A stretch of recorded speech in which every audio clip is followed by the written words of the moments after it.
Stacy Zackin. I'm the manager here. Workspace is owned and operated by the town of Manchester. We're an investment in the community to help with economic development, supporting small businesses and entrepreneurs, as well as driving traffic down to Main Street to support businesses. We have a gallery shop. We have 3 art galleries. Artists are entrepreneurs, so we like to support them while we bring some culture and conversation to downtown Manchester. Another business that has really helped us bring people to Main Street is Silk City. And we have Tammy and Sarah here who are going to introduce themselves. And the goal of this program, which is called Business Link, is to leverage the resources, to discuss about innovation, to do some networking, and to share knowledge that we have. So L-I-N-K, Business Link. So we're very excited to launch this 5-month series the first Tuesday of every month. It's free and open to the public, and Silk City, in addition to being our first guests for the series of 5, are also sponsoring coffee for all of them. And we're very excited that Molly from Island Park is here because she and other members of her team and or family will be here March 5th when we do our second one. We're doing a very casual conversation. It's really, we're going to do past, present, future. What was the past of the idea of having a coffee shop? Where are you now in your business? And where are you going? And how can we as a community support you the way that you have been so supportive of the community? The subtopic, the sub-theme of Business Link for this one is coffee and collaboration. So do you want to start there about the 4 partners and how the idea started? Yeah, sure. And first, introduce yourselves. Yes, absolutely. Well, first of all, Stacey, thank you so much for having us. We love these kind of moments to be able to, yes, share our story, but also make connections with other people in the community. It's such a joy to us to be able to do that. So thank you so much for being here. My name is Sarah. I'm one of the 4 owners of Silk City Coffee. I kind of head up the cafe at 763 Main Street. But the kitchen program and our bakery program, that was my very first baby. Everything that we make for the bakery case is made in-house from scratch. And so my background, my true passion is baking and food and hospitality. And in addition to baked goods, like traditional coffee shops, you also have food for breakfast and lunch? Yes, we've got some sandwiches and other breakfast foods to sustain you through the day. And their pickles are Which are made by one of our staff. Yes, yep. Awesome. I'm Tammy Gerhardt.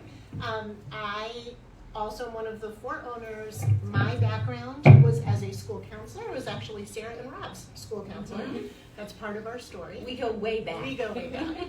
She was like 13 when I met her. And my background is connections and working within communities to kind of determine needs and then to really leverage the skills and the gifts and the talents and the interests and passions of my students to make a difference in their communities. And so this just is our largest project. Mm-hmm. Honestly, I think all over the years we were doing this. But I handle community engagement and charitable giving for our organization.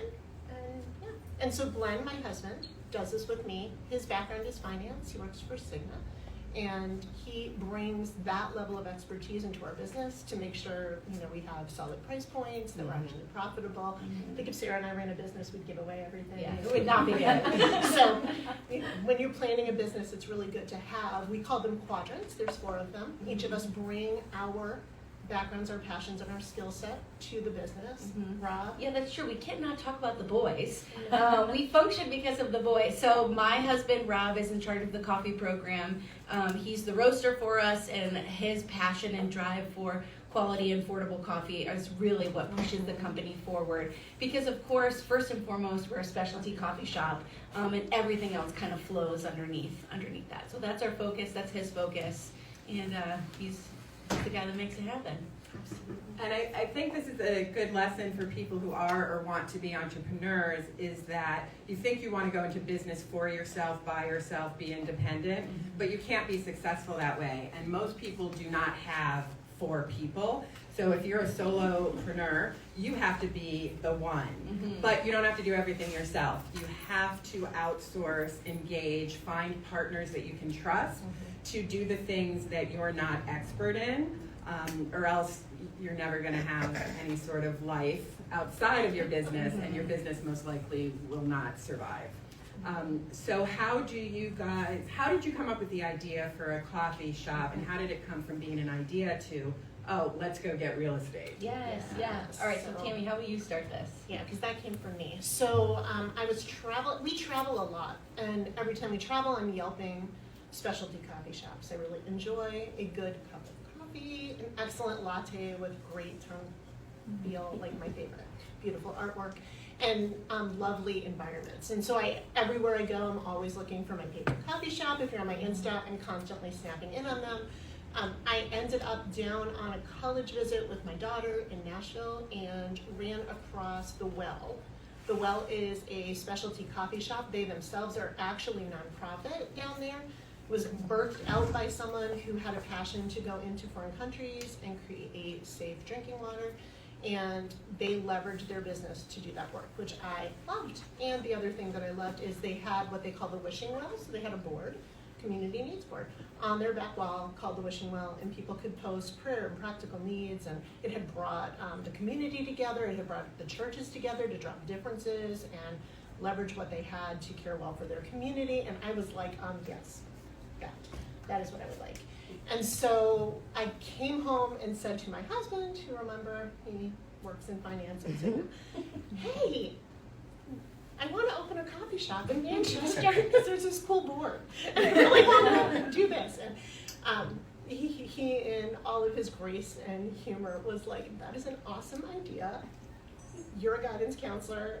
Like, you know what I mean? I'm a finance operator. It's Cigna. We're not going to run it daily. You actually would need people to do this daily. So I think he thought at that point it would be 3 years before I ever came up with anything, and instead, like, the next 35 week, seconds later. I think it was like I was with Sarah, and we were doing some collaborative work in the community, and we had just met at a Starbucks, and she had said, you know, I think you were just kind of humdrum about your jobs and what you were doing, and you were talking about just vision, but they were moving. So what had happened, and this is funny because I'm like, I wrote this out in a journal the day it happened, so we know that it occurred, but they were moving. They had actually moved. We were moving from West Hartford in an apartment. They had bought a house in Manchester, and they said that they had found journals from when I had them as students, and I was trying to inspire or encourage them to dream about their future and what their future might hold. And they had both said that when they looked at their journals, they had written the same thing. I think you guys were like 15 years old when that happened. That they wanted to marry each other and they wanted to open a coffee shop in Manchester. And I was like, bingo, I have people. And we had done life, like I said, really, you and I especially, had been really actively involved in doing things in the community since you were like 13. Yeah. So, you know, now they're married. They were my first double alumni wedding that we got to celebrate, and raring to go. And so that was 2015. Yep. And 2015, we actually were like, okay, we started meeting, all the dots started to connect. I felt very strongly that we were to connect it to downtown Manchester and be part of the revitalization that I could see happening down in this area. And you guys had no background in it. I mean, Rob had worked with coffee farmers, I think in Guatemala or Ecuador, and he had a passion for specialty coffee. He had ended up there in his college journeys. And then Sarah, obviously, she was a baker, she's a photographer. She has an excellent eye for an aesthetic. So those things were in place, you know. But they had no background or knowledge on coffee business. So we actually had these guys go out to Portland, Oregon, to a coffee business school, trained on how to make my beautiful latte art, as well as how to run a coffee business. And then you came back and we were like, So my side of the story of that, my husband and I met when we were freshmen in high school, and pretty much instantly knew that we wanted to be together and figured we'd be getting married. And that, I don't know, it just kind of rolled out from there. Just fell in love instantly. And my passion, even as a young kid, was always baking. My earliest memories are baking with my grandma.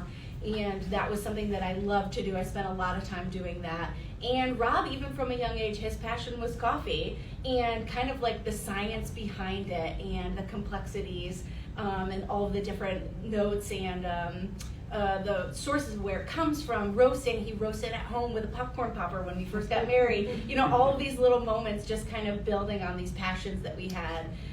But we always talked about wanting to open up a coffee shop when we retired. We pictured, oh my gosh, wouldn't that be so fun? After we have kids, like later in life, open up a little shop. It could just be the two of us running it. That would be so fun, blah, blah, blah. And then, like Tammy said, she came home from this trip. And I will never forget the moment that, you know, I was complaining about my job. I worked at Gap, nothing against Gap. I just didn't want to have a career at Gap. I was kind of complaining about the job that I had had, and Tammy was like, well, what do you want to do? What do you really want to do? And I think that's where it has to begin for all small business owners, of like that one singular moment when you realize, oh my gosh, this is what I want to do. And so I voiced it and said out loud, like, I just want to open up our coffee shop. And that was like you said, the week after you came home. And so we knew in that moment, like, we got to go for it, we got to do it. And so, like you had said, the week after that, we had bought a house in Manchester, knew that we wanted to settle in Manchester, went out to Oregon to go to coffee school in 2015. January of 2016, we started looking at spaces on Main Street. We adore Main Street and everything that it is. So we were like, we have to be on Main Street. So we started looking at a couple of spots and fell in love with 763. That was an optometrist. First of all, we walked in and said, this is going to be way too big. But fell in love with the spot and scooped it up and started renovations and then opened that October. So it was fantastic the way that it all rolled out. Oh, go ahead. No, I was just going to say, so when you're talking about collaborative efforts, it really took a collaborative effort of many people in this downtown area Yes. to get everything done that needed to get done. To, if you think about that, we bought a building in January and we were open in October. That is not normally the story. Gary knows and he's shaking his head. But what it really took, I mean, as far as like at Jay, the mayor had to go to the governor to get us special allowances on things. We really had to work with the collaborative efforts of the people around the community. I built a ton of relationships. Yep. I hope that any of them would say that we've walked in integrity, really worked hard to have those relationships in place well, so that whatever had to happen, we knew who to call, and we would work with them effectively. And you don't have to give us numbers or anything, but financially, how does it work when 4 people invest in starting up a business? And did you have a plan to support the business with the hope that it would take off over a certain period of time? So that would really be fun. So really having a financier like run these pieces mattered. Also, Glenn and I did all the initial investment, and we gave partnership to Rob and Sarah at the beginning. Out of that, we were just having that conversation about, we were in long-standing relationship. Like, we were going to protect and honor and care well for them. And they went into that actually knowing that and trusting that, which was beautiful. I don't know that I would recommend this for anyone. Do you know what I mean? Because when you're doing that, get a lawyer, put your business pieces together, make sure you know exactly what you are doing. Glenn and I did set up financially to protect the business from the start. We actually did a lot of research. He did a lot of research to determine what to expect. What I found was really funny was we and my husband has a great job, we're not able to get a single small business loan to open the space. I think I've spoken here before about that. It makes me concerned for others who want to open businesses, and makes me want to advocate to support helping small business owners myself. Because we were in the financial situation we were in, we were okay, and we were able to out of pocket the expenses that were kind of going in. We saw miracle after miracle as we tried to do that. But we prepared to pay out of pocket our employees to protect them for like a good couple months to start. It was never necessary. We actually have never been in the red, which is lovely. And we are, even through COVID, we were very protected and continue you utilized a lot of creative strategies to bring us through that period of time to continue to grow. Great, so before we get to COVID, how did the launch work? How did people learn about you? And what was your focus to engage them in the fact that your coffee shop is a community and not just a coffee shop? Yeah, absolutely. So the biggest thing that we focused on was anticipation and building anticipation. So for example, on social media and then some guerrilla marketing, just like really building up the anticipation of a coffee shop coming. Of course, before we opened, we were like, there's no coffee shop. And is that because it doesn't work or just nobody has done it yet? And so we were hoping that it was just because nobody had tapped into that yet. And so we were kind of working off of that basis of like, okay, we have this idea, let's go for it. And we're really gonna build it up strong. Kind of in the mode of fake it till you make it, because like Tammy mentioned, I have not worked in the food industry. We were 20 years old when we opened the shop. And my husband had not, been a roaster for a decade. Like we just had passion. And we talk often about how business owners, no matter what field you're in, you have to be a professional at making it happen and at figuring it out. And so we, a couple months before we opened, it was all about just like posting and sharing and talking about it constantly, and really like building that anticipation. But also, I have to say, one of the biggest things that I really think got us going in the beginning was location and being here and being a part of a downtown. I totally believe that every downtown needs a gathering space, needs a coffee shop, because people crave it, people need that. And so I think the second that people caught whiff of that, it just spread very quickly because there is a desire for that. There's a need deep within each of us for community and to gather. And so I think really the second we opened our doors, it just went off like crazy because of that need. One of my very favorite first day stories. Do you remember our first day? Like our first. Never forget. So we had a soft launch on Thursday, a ribbon cutting on Friday, and then Saturday was our first Saturday on Main Street. And all of Glenn's family was coming in from all over the state, so I knew that was happening. So we were kind of sleeping in. These guys are there from early on. And the phone rang. Apparently Cisco delivered all sugar and no flour. So like, hurry up and get ready. This is a perfect example though. I hurry up and of our town. I hurry up and get ready and I race down there and the line is no joke. Out the door, around the corner and going down the thing. And I am like, I walk in and there are crumbs, not even items, in our bakery case. Glenn at the same time is like out at, I don't know, wherever, BJ's or something, grabbing flour. So this is what's happening, and I am going down the line. Like, everyone I don't know, I'm like, thank you so much for being here. I'm so sorry. Ordering it. Like, I'm like trying to talk for the people I know. Well, we were just busier than we anticipated, And it was beyond that. They like had delivered the wrong thing. But what happened was that all of the people, I don't even remember one negative nasty. Like they were just like, we are so glad you were here. We have waited forever for a coffee shop. We trust it will be great. I'm so sorry about what happened. It's gonna be fine. Like I still to this day remain stunned at the reception. I've always said, you can build a beautiful shop. You can have wonderful employees. You can have an amazing, excellent product, but you cannot guarantee that the people are going to embrace it. And Manchester and our surrounding communities, they've embraced the vision, and we're so grateful for that. Totally. Well, it is a very special shop, and I know someone came in here once and made the observation that in front of your store were a lot of out-of-state license plates. So I believe other people are out there yelping and Googling specialty coffee shops of note. So that's really nice that in addition to being for our community, you're also attracting people to Main Street. So the business is successful. You have your board in the back. I was going to say, so what we did do, because remember I said the Well is nonprofit. When we went to plant, we had never done this before. These guys we sent them to school, but like, we didn't know how to do this. We actually brought them up.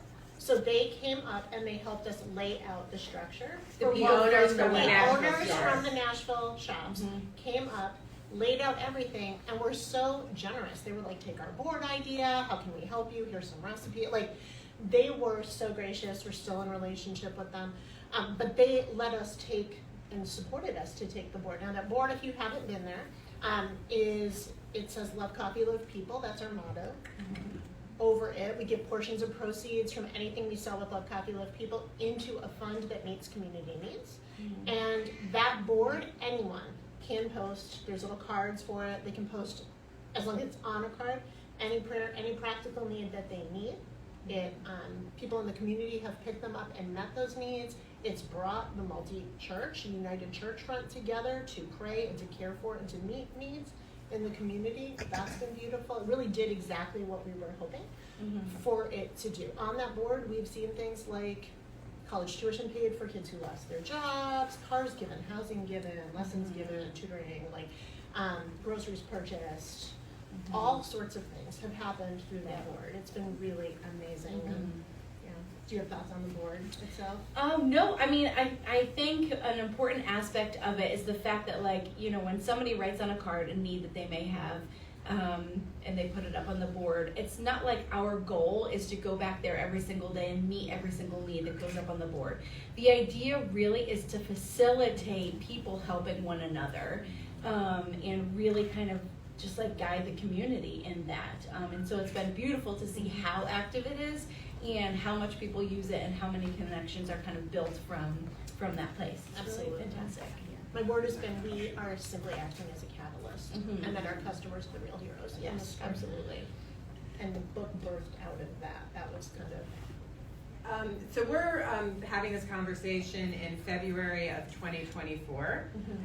So out of COVID, most of us.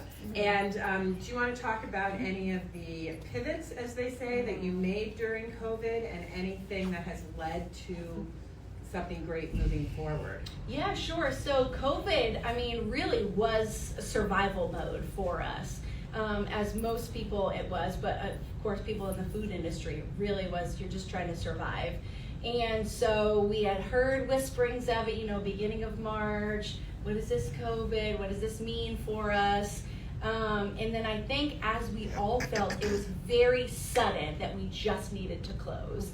And it was confusing for us. We didn't, like, none of us knew what was going on. We just knew that we were forced to be closed. Like probably 2 days after we closed, I did get COVID. And so I'm laying up in my bed. My husband's down with the kids, just again in survival mode. And after I had started to feel better, we were like, we gotta figure out what to do with the shop. And Rob, my husband, instantly was like, we need to make gallon jugs of iced coffee and sell cookies in bulk. Like, if people are gonna be at home, then we gotta keep them happy. And that was like on a Tuesday, and that Thursday we launched it, and we sold out in 6.5 minutes, something crazy like that. So then for the next couple of weeks, months, we did selling it in 3 minutes. Yeah, it was very fast, and we were producing quite a lot.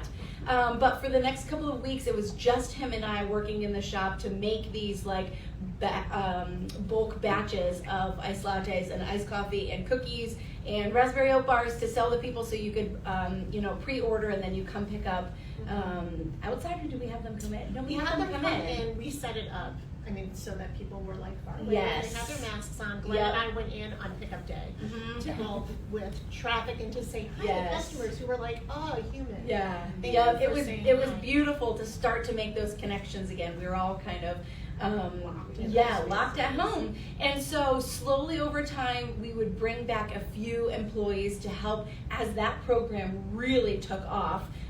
We just needed help, so we slowly brought back employees, and launched then mobile ordering. Yep, in and the then middle of launched it, 'cause mobile we didn't have ordering. mobile ordering. And We so it was launched mobile really ordering. like for us slowly step by step getting back to normal pre-COVID times. So we started with the online ordering bulk pickup, and then we moved to online ordering of regular items and you could pick up outside. And then we welcomed people back into the shop with like a quarter of the amount of seating and giant plexiglass walls up everywhere. And just kind of slowly went back to normal. But again, I feel like I could say this over and over again. As small business owners, you just need to be a pro at figuring things out and at constantly pivoting. And so during a time like COVID, it felt very kind of risky each time we were introducing something new and trying to go back to how things were or go in a new direction. It felt like a risky thing, but at the end of the day, you had to do that. So Right. take We risks actually, and try. so Glenn works for Cigna, And so he was working with doctors that were studying COVID constantly. Their recommendation to us was watch whatever the state did and wait 2 weeks. Mm-hmm. And so that's exactly what we did. So Yeah. we waited for our business about 2 weeks each time. The biggie for me, my biggest story on that was when we were like, okay, we're ready to reopen and let people in. Mhm. How do we get people comfortable in? Mhm. Now, mind you, the October before COVID hit, we built a back patio.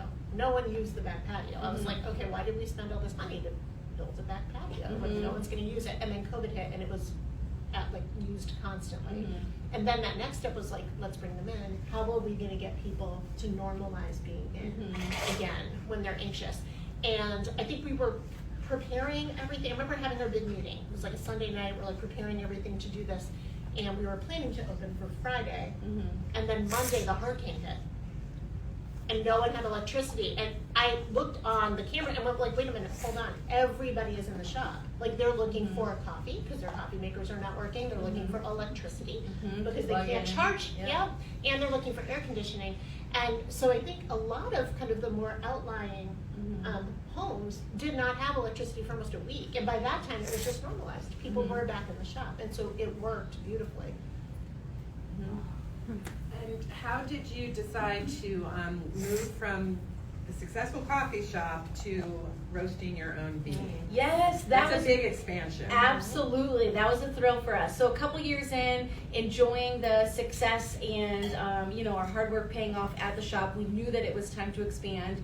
And with a cafe, you can kind of go a couple of different directions. So we talked about, do we want to open up a second cafe? Do we want to do a roastery? And really just felt like opening the roastery would be much more beneficial for us. I mean, we've got to buy coffee from someone, so it might as well be from ourselves. And it's our largest expense other than the equipment. Yep, absolutely. And so the beautiful thing about roasting your own coffee is that you can much more fine tune kind of everything that's coming out of the shop. So the flavor notes and the quality of the coffee, we're much more in control of that.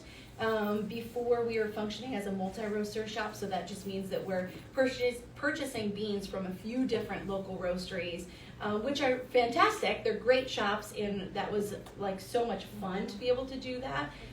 But once we knew that we wanted to go that direction to grow the company, it was very exciting for us to kind of head that up in a way that we wanted to. So like I said, my husband Rob, when we first got married, he would buy green beans from like a small broker online and then roast them in the popcorn popper at home. It was just so much fun for him, and he loved the science behind it. And so then to be able to build out the roastery was such a thrill for us. So we do have a separate location. It's right up the road in the Armory near the hospital. And so it's been great for us to have a separate location for all of that because it truly is a manufacturing process. And so we've got a great space there that he roasts in, and then we do cuppings and tastings, and we package all of our coffee there. And that is something that we launched during COVID. Yep. And so we were roasting coffee for ourselves, and now is the time that we're really starting to broaden that and reach out to other stores and cafes and work to grow our wholesale business from there. Excellent. So before we open it up for questions, do you have any other visions that you can share for us? Where you're going next, or what impact you want to have? Well, Tammy talks about like each of us having a role in the quadrant, and one of the biggest roles that I play in the company is as a visionary. So I could sit here, sitting me in a chair with a microphone and a cup of coffee is very dangerous because I could just like talk and dream all day long and share awesome plans that we have and directions that we can go. That's the part of this that I love. So we've got some awesome plans. We've always got something good up our sleeve. We want to make sure that, yes, we are sustaining what we've got, and we are continuing to, finesse the day-to-day functions of our cafe, but we're also trying to grow in many different ways. So we want to grow and continue to perfect what the cafe is, and also, like I mentioned, really growing our wholesale business, because now all of a sudden, the cafe is for Manchester, for Hartford County, but our wholesale, all of a sudden, our business is international. So it's a very daunting but very exciting time for us. So our focus this year is just that, growing our wholesale business, continuing, and growing our e-commerce, yes, absolutely. Growing our retail store and really putting an emphasis on that. but also not forgetting where we started, and really we work very hard at, yes, having a lovely cafe that like all of you can come in and enjoy, but behind the scenes we have a staff of about 15 people, and these people matter deeply to us. So something that is huge that we focus on as business owners is making sure that these guys have a great workplace environment. So that's something that we worked on a lot last year, building out an HR program and really working to make sure that like these people, most of them, this is their full-time job, so you're in the shop a lot. But we care for their lives while they're at work and when they're not at work, and we care about them as a whole person. So that is another huge focus of ours this year, is really building up staff buy-in and morale, and making sure that people love where they're at. We love to create full-time positions within the coffee industry. It's kind of a rare thing, and so it's our pride and joy to be able to provide that for people. It's really huge. It's been a blessing to us and a blessing to others, I think. Absolutely. Yeah, having you on Main Street has been, I think, a blessing for all of us. And for those who don't know, Main Street Manchester has retail, has services, but has a lot of cultural activities. And coffee can be seen as culture. I think the relationships, the conversation, the community that you do, and we're waiting for final approval. But Main Street and Hartford Road here, this area that includes the historic district, the downtown district, and more, we're waiting to get the final word that we've been approved as a state of Connecticut culture district.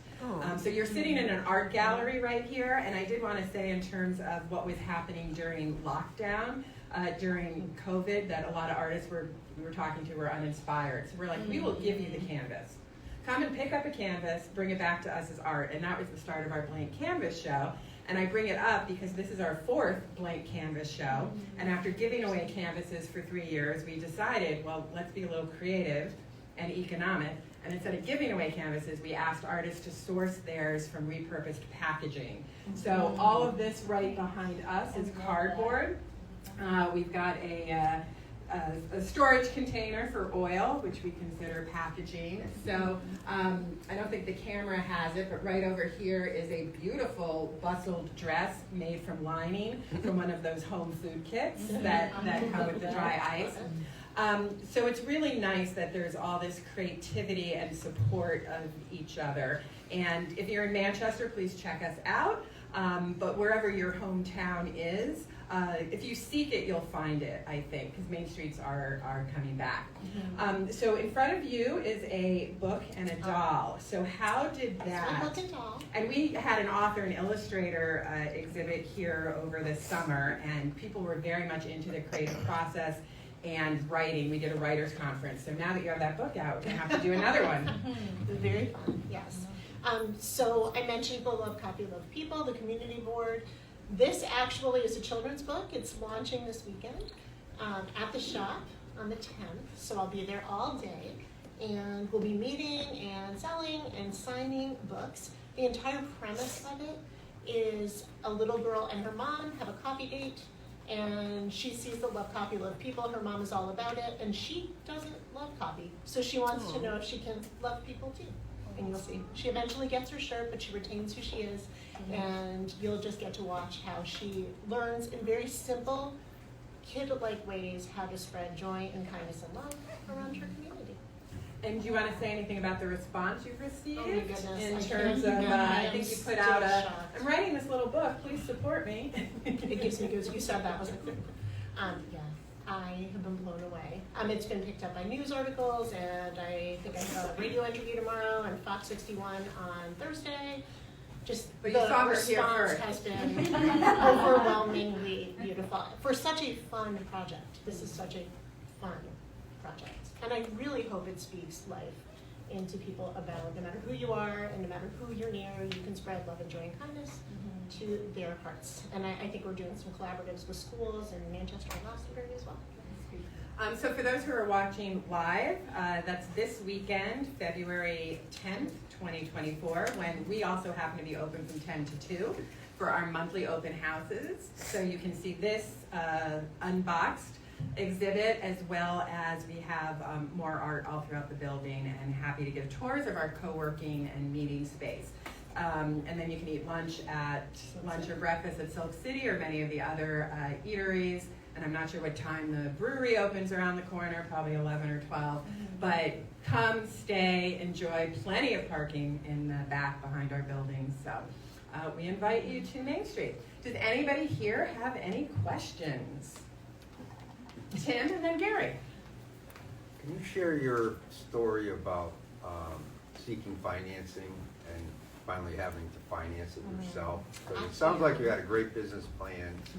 You were credit worthy, and it sounds like you struck out. So the question is, can you talk a little bit about, despite having a good business plan and vision, the challenge of getting external finance? That was a shock to us. So, of course, when you're opening a small business, you put together the business plan, and we, through a lot of research, wrote out how we thought we were going to do when we needed to get a loan. And they, when we brought it to the bank, they're like, "There's no way. There's no way." And of course, we surpassed those numbers like within the first year. How many banks did you go to? We did a number of them. Multiple, Honestly, we definitely yeah. did ours. We had all of our accounts in, so we were shocked.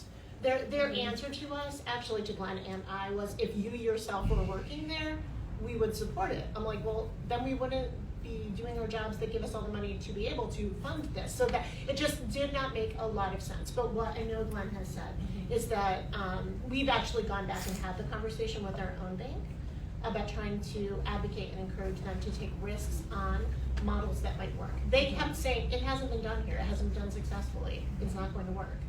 Like, okay. Fortunately, like I said, for us, we were able to do it, but it definitely is something that needs to be looked at and addressed by small business funding sources to try to help and support. I keep thinking, these guys have been amazing. This shop would not be the shop without them. It was not us that did this. We were kind of along for the ride in like the very best of ways, but it was their blood, sweat, and tears that made the difference, and I think they are worth investing in. And so others like them, I would like to see organizations and agencies be willing to take that risk. And just to follow up to that, outside of traditional banks, did you seek other sources, either loans, grants, Connecticut Small Business Development Center, minority grants for women-owned businesses? Glenn handled everything. So I'm not the best person to share about that, but I know it wasn't just like, hey, we went to our bank. Yeah. He was looking at multiple funding sources to do this. Yeah, so in the beginning it was difficult to find anybody, but I can't not mention the WBDC. Yes. So if any women-owned business, this is an absolute incredible resource that we were able to tap into, and we're able to get a grant last year for a piece of packaging equipment that's at our roastery that has like massively increased the amount of beans that we can package and the consistency. So yes, if you are looking for a grant, cannot what am I saying? I can't more highly suggest working with the WBDC. Really incredible organization. Women's Business Development Yes. Council. Yeah, so the answer really is, because this shop originally was my idea, Glenn always has given me primary ownership, and when we finalized our partnership, both of us have primary ownership, so we're actually one business. Very nice. And Gary, what is your question? I was really interested to hear more about the coffee business school in Portland. Can you talk a Yes. little bit So the about question's that? about the Coffee Business School. Yes, How long was it? It was phenomenal. So it was just a week. I have never in my life drinking more espresso than I did that week. I mean, the two of us, we would just lay there in bed at night, just kind of twiddling our thumbs until it was sunrise, and we just went back. Because we were constantly tasting espresso, learning how to taste espresso, and going to all the lovely shops in Portland, so we were just over-caffeinated. But so that experience was really incredible. I'm not remembering the name off the top of my head of the actual coffee school, unless it's just coffee school. I'm not sure. Maybe Tammy can look that up, or we can add it into the notes. But it was an incredible resource for us because it was very all-encompassing. So yes, we learned how to taste coffee, how to dial in espresso, how to pour latte, or how to steam milk, all of those things. But it was also the business background of being a part of the coffee industry. So talking through how to write a business plan, talking through all these different directions that you can take a coffee shop. You know, there's a million different ways that you can go. You can just be a drive-in or just be a drive-through. You can just be a coffee cart. You can just be a cafe. Are you looking to have many different cafes? Do you want a franchise? All these different options. So it was wonderful to be able to just sit in a room just like this, although surrounded by beautiful coffee equipment, and just talk about the business of being in coffee, and to be able to build connections. We still have connections that we went to with people that we went to school with, and it was just a really incredible time, very eye-opening for us. Because we hadn't been in the coffee industry, but it was really neat that it kind of touched on all of those areas for us. It's really great. And then I would say that when Rob started roasting, we sent him to roasters school too. So Yep. there are schools out there that help support people who want to learn how to do something they've never done before. Absolutely. We just tapped into them. I'm sorry, how many people did you do it with? Was there a big group? There was probably like 12 Okay. of us. Yeah. Yep, small Okay. group, but Do they I do think, it like all the time? yes, Really? yes, yep. Cool, thank you. Yeah. So I know in addition to welcoming people in to eat and drink, and a lot of people sit there on their computers and do work, but you also have music and vendors. Do you want to say a Yes. little bit about that as a communal space? Absolutely. So yes, our core focus is specialty coffee, but of course, because we're on Main Street and because of just what a coffee shop is, it's a community gathering space, a watering hole, if you will. And so we love to be able to connect with other small businesses. Often we will do pop-ups and have different makers come in and sell their goods. At Christmas time, we do a really big one.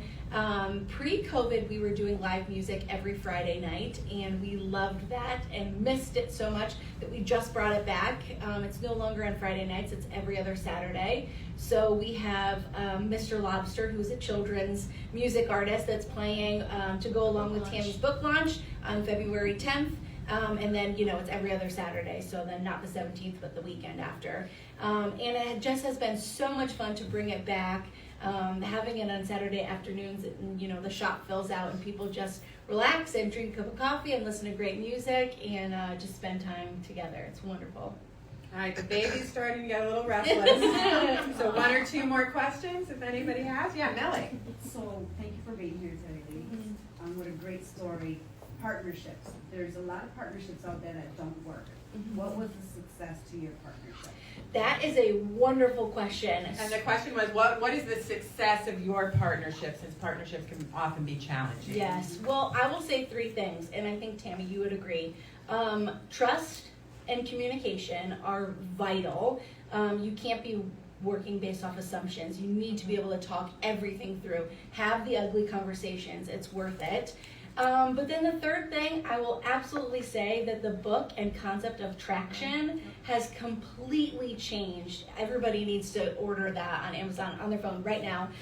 Traction has been life-changing for us. What does traction mean? Yes, so it's basically a business operating pulse. So it's a way of doing meetings, it's a way of breaking down the business and separating who does what. It's a way of kind of planning for the future. It's a way of looking back and learning from what you went through. It really has been life-changing for us. We started it about a year ago, And and just our first annual. yeah. So the book is called Traction. I thought you were It's the talking book. about her book. Yeah. Which you can also get on Amazon.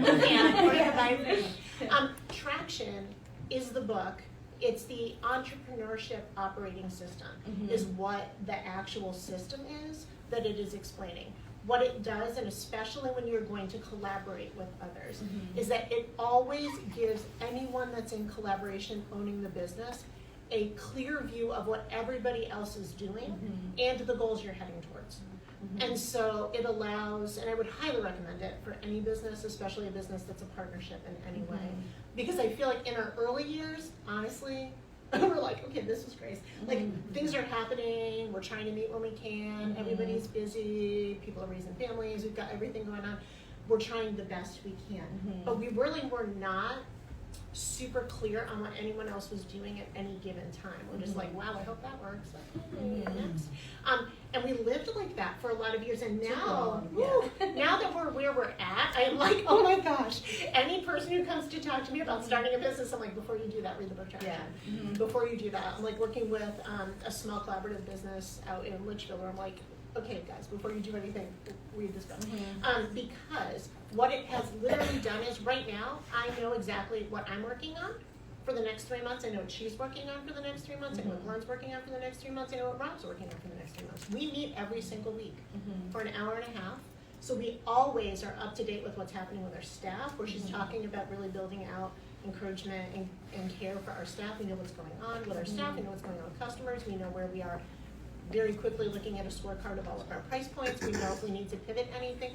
We know immediately. We can like look at that and know, and if anything's Game happening, changer. Yeah. we have the time and ability to put the attention to it so that something can change. So where she's talking a pulse, what that pulse means is it's the same every time, all the way. So we always know what to expect. If something's off, we know how to communicate about it, and it's wonderful. So I would highly recommend that. Thank you. Yes. I just want to say, as a fellow, I was in banking for 20 plus years, so I hear the struggle, and I became an entrepreneur in 2021. I opened up my own life and business coaching practice, and then stepping away, I'm also a lender now. But I want to say, as a resident of the town of Manchester and a new entrepreneur, being a woman of color, I had a marketing team reach out to you guys back in 2021 because I said I want a specific look for my website. And you guys graciously gave us your space. We took photos, so I'll never forget that. It's on my website, The Go Effect. And it was so nice, and I did use your back patio downstairs, and I did a role play with someone, so it was incredible for you guys to open that space and build out that space for someone like me who's a town resident, new entrepreneur, right, leaving the corporate world 20 plus years, and now I have this as a staple on my website. So I thank you guys. I love what you guys are doing, and I just wanted to give you guys kudos. Thank you. That's beautiful. Yeah, that's beautiful.